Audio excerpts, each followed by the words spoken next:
Hello everyone, welcome to साक्षीज विद्या साधना। इस video lecture में हम पढ़ने वाले हैं क्लास 10 पॉलिटिकल साइंस का चैप्टर 1 पावर शेयरिंग। ये पार्ट 3 है जिसके अंदर हम फॉर्म्स ऑफ पावर शेयरिंग को डिस्कस करने वाले हैं।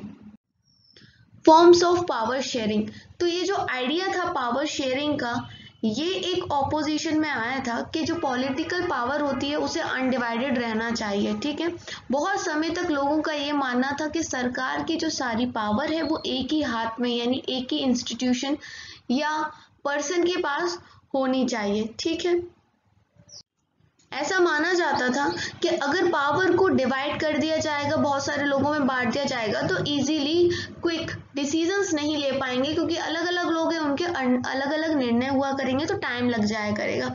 बट समय के साथ साथ और जैसे ही डेमोक्रेसी आती है पिक्चर के अंदर, वैसे ही क्या होता है कि ये जो धारणा थी चली आ रही थी ये बदल जाती है। एंड एक बहुत ही बेसिक प्रिंसिपल जो हमारा डेमोक्रेसी का होता है वो ये कि पूरी पॉलिटिकल पावर का जो सोर्स होते हैं वो लोग ही होते हैं, लोग अपना नेता चुनते हैं।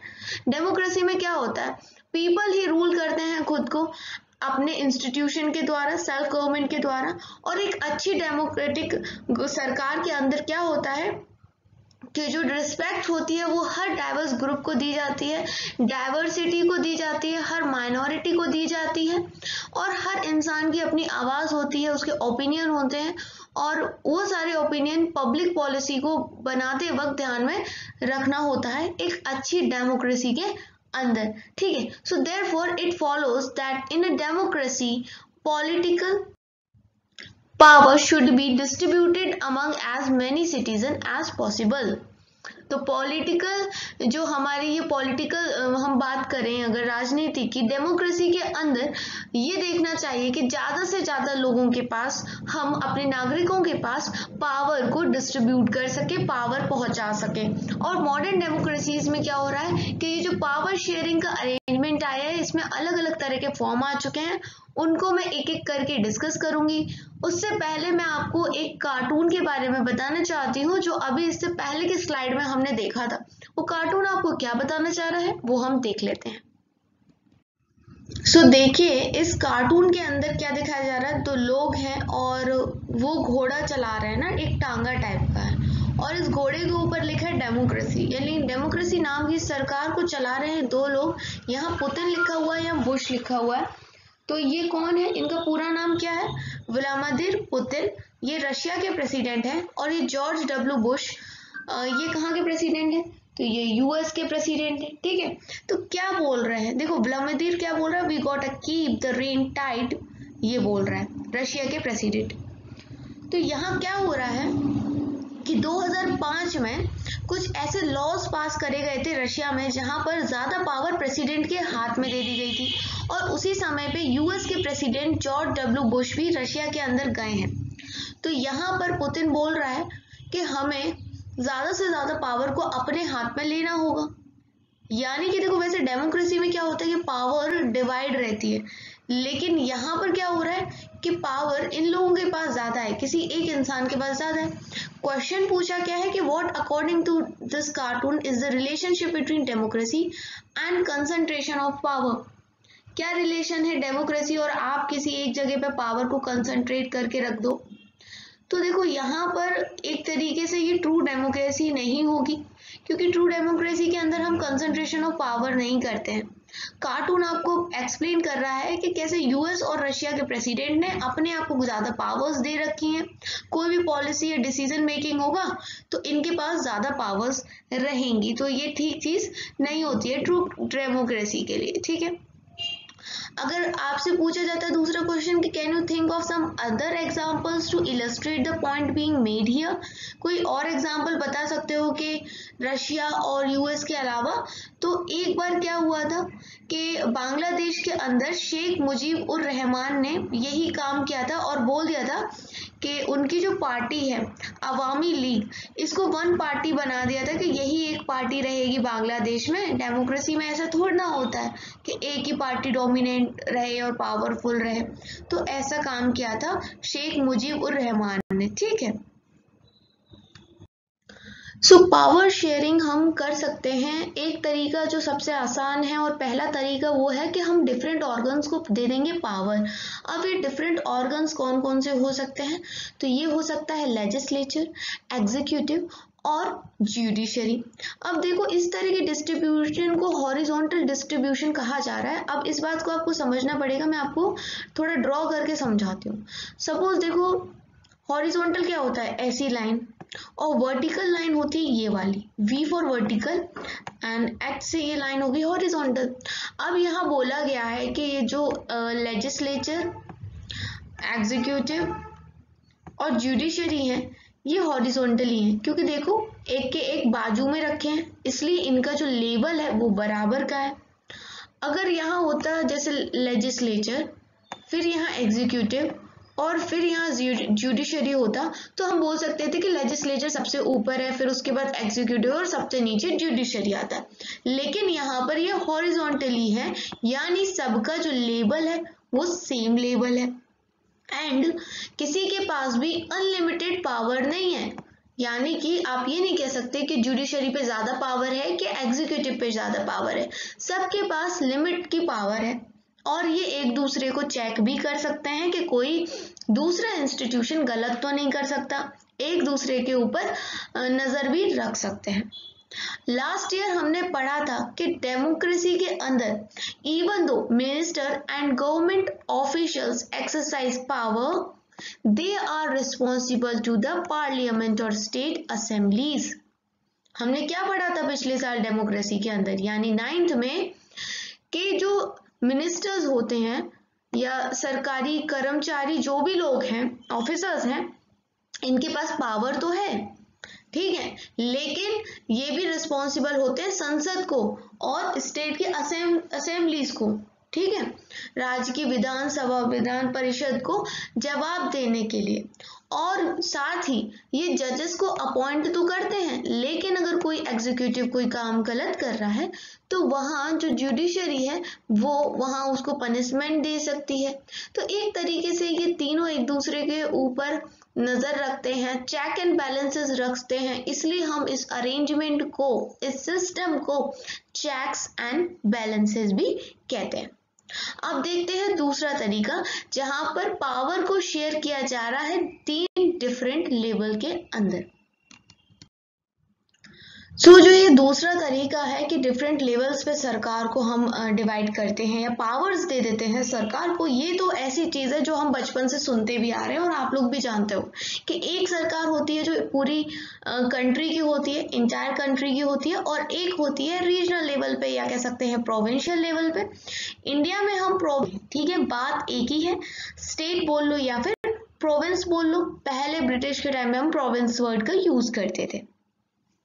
अब जो सरकार जनरल होती है और पूरी कंट्री के लिए होती है, उसको तो वैसे फेडरल गवर्नमेंट बोला जाता है, लेकिन इंडिया के अंदर हम इस सरकार को सेंट्रल गवर्नमेंट या फिर यूनियन गवर्नमेंट के नाम से जानते हैं।